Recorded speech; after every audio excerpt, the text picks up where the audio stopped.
और कष्ट ऐसे शब्द हैं जो हर मानव के जीवन में हैं। अरे मानव छोड़ो, हमारे प्रभु श्री कृष्ण जी भी इनसे नहीं बच पाए।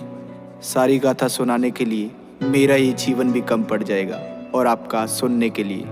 तो इस गीत के माध्यम से मैं तुम्हें कृष्णा जी के जीवन में आए कुछ कष्टों से अवगत कराता हूँ, जिनको सुन के तुम कहोगे, अरे हमारे कष्ट तो इनके आगे कुछ भी नहीं है, कुछ भी नहीं है।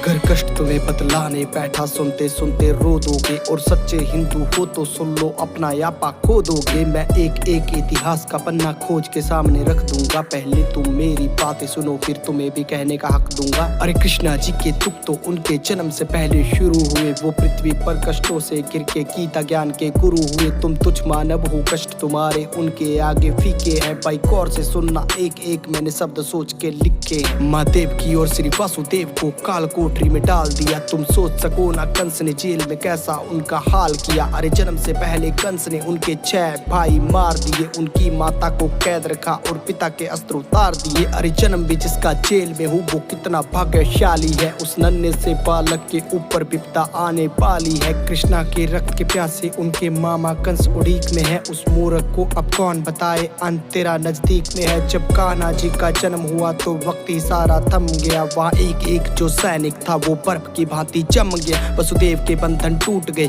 वो सच थे गोकुल जाने को। उनकी माता के पास समय ना एक भी आंसू बहाने को। माता कान्हा को पास में रखती कंस के हाथों मर जाते। पर गोकुल छोड़ के आने के लिए पिता के हाथ भी डर जाते। पर उनको मन समझाना पड़ा, कृष्णा को छोड़ के आना पड़ा। अभी जी भर के माँ देख न पाई, पुत्र को दूर ले जाना पड़ा। कान्हा को मरवाने के लिए माया जाल बिछाया था। कभी पूतना थी आई तो कभी बकासुर भी आया था। किंतु नन्हे से कृष्णा को बार नहीं कोई पाया था। नागकालिया को यमुना से कृष्णा ने भगाया था। गोवर्धन पर्वत की पूजा की तो इंद्र रूठ गए। उसने आके अहंकार में रुद्र रूप दिखाया था। मूसलाधार वर्षा करके सब पे कहर बिठाया था। इंद्र के प्रकोप से फिर कान्हा ने बचाया था। जिस माँ ने जन्म दिया उससे बालपन में दूर हुए। जिसने पाला पोसा उसको छोड़ने पर मजबूर हुए। प्रेम राधा को किया तो उनसे प्यार ना हो पाया।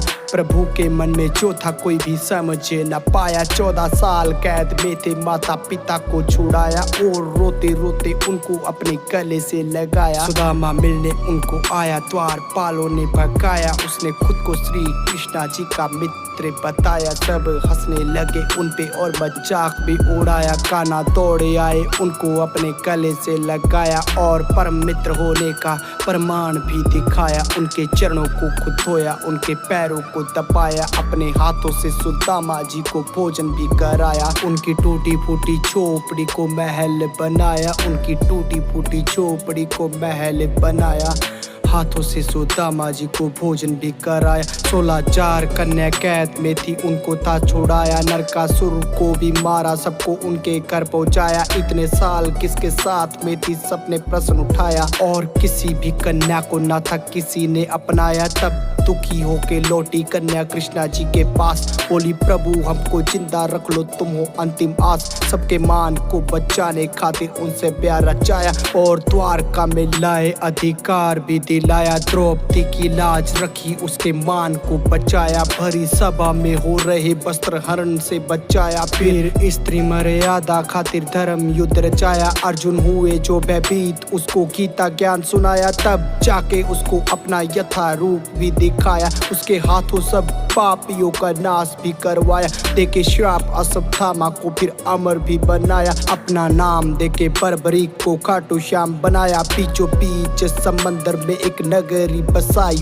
बड़े प्यार से बनाई और द्वारका कहलाई। किया कौरवों का नाश, मिला गांधारी से श्राप। उनके श्राप से ही नगरी जाके सागर में समाई। अपनी आंखों से ही होते देखा वंश अपने का नाश। पर चेहरे से ना कृष्णा लागे थोड़े से उदास। जाके जंगल में बैठे सोने लगे, वृक्ष के नीचे दिखे हिरण की भांति खड़ा शिकारी। दूर पीछे उन्हें कर्म करना आता था और धर्म को अपनाया। खुद का अंत बाली रूपी चरा से करवाया। भील से करवाया, शिकारी से करवाया। खुद का अंत बाली रूपी भील से करवाया।